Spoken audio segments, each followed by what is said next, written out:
Nyuma y'uko kuwa gatatu tariki 23 Nyakanga 2025 Perezida wa Repubulika y'u Rwanda Paul Kagame ashyizeho Minisitiri mushya Dr Justin Nsengiyumva, kuri uyu wa kane 24 z'ukwa karindwi 2025 Perezida yashyizeho guverinoma nshya igizwe n'abaminisitiri 21 n'abanyamabanga ba leta 10 n'abandi bayobozi bakuru 4.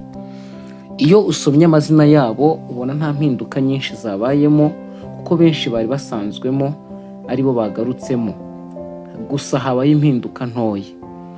Nitubasomera amazina yabo nk'uko itangazo ribivuga, turaza kugenda tubibona neza uko bose bameze. Dore ko itangazo rivuga: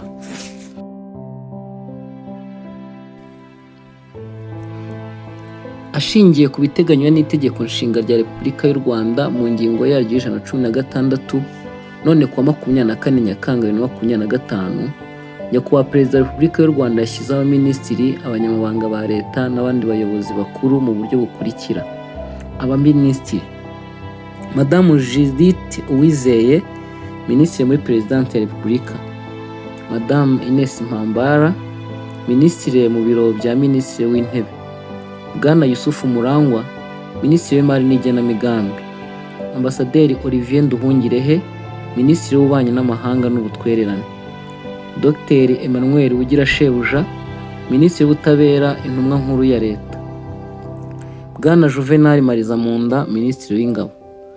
Madamu Console Uwimana, Minisitiri w'Uburinganire n'Iterambere ry'Umuryango. Dr Vincent Biruta, Minisitiri w'Umutekano mu Gihugu. Dr Dominique Habimana, Minisitiri w'Ubutegetsi bw'Igihugu. Dr Jimmy Gasore, Minisitiri w'Ibikorwa Remezo. Madamu Paula Ingabire, Minisitiri w'Ikoranabuhanga mu Itumanaho na Innovation. Bwana Joseph Nsengiyumva, Minisitiri w'Uburezi. Dr Bernadette Arakwiye, Minisitiri w'Ibidukikije. Dr Mark Cyubahiro Bagabe, Minisitiri w'Ubuhinzi n'Ubworozi. Dr Sabin Nsanzimana, Minisitiri w'Ubuzima. Bwana Prudence Sebahizi, Minisitiri w'Ubucuruzi n'Inganda. Madamu Neri Mukazayire, Minisitiri wa Siporo. Dr Jean Damascene Bizimana, Minisitiri w'Ubumwe bw'Abanyarwanda n'Inshingano Mboneragihugu. Ambasaderi Christine Nkurikiyinka, Minisitiri w'Abakozi ba Leta n'Umurimo. Major General Retired Albert Murasira, Minisitiri ushinzwe ibikorwa by'ubutabazi. Dr Jeanne Paul Abdallah Utuma Twishima, Minisitiri w'Urubyiruko n'Ubuhanzi.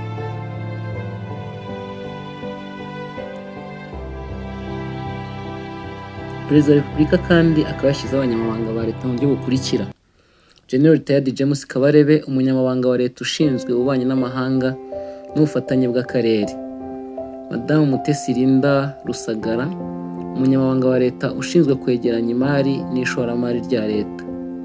Bwana Godfrey Kabera, umunyamabanga wa leta ushinzwe imari ya leta.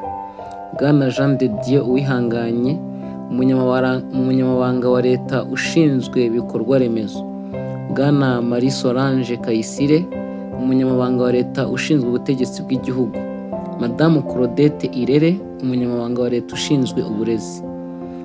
Dr Teresphore Ndabamenye, umunyamabanga wa leta ushinzwe ubuhinzi n'ubworozi. Dr Iva Butera, umunyamabanga wa leta ushinzwe ubuzima. Madamu Sandrine Umutoni, umunyamabanga wa leta ushinzwe urubyiruko n'ubuhanzi. Bwana Rwego Ngarambe, umunyamabanga wa leta ushinzwe siporo. Kandi Perezida wa Repubulika y'u Rwanda Paul Kagame akaba yashyizeho abandi bayobozi bakuru, aribo Bwana Jean Ngui Africa, umuyobozi mukuru w'urwego rushinzwe iterambere mu Rwanda RDB, ari ku rwego rwa minisitiri. Madamu Juliana Muganza, umuyobozi mukuru wungirije w'urwego rushinzwe iterambere mu Rwanda RDB, ari ku rwego rw'umunyamabanga wa leta. Dr Doris Uwicyeza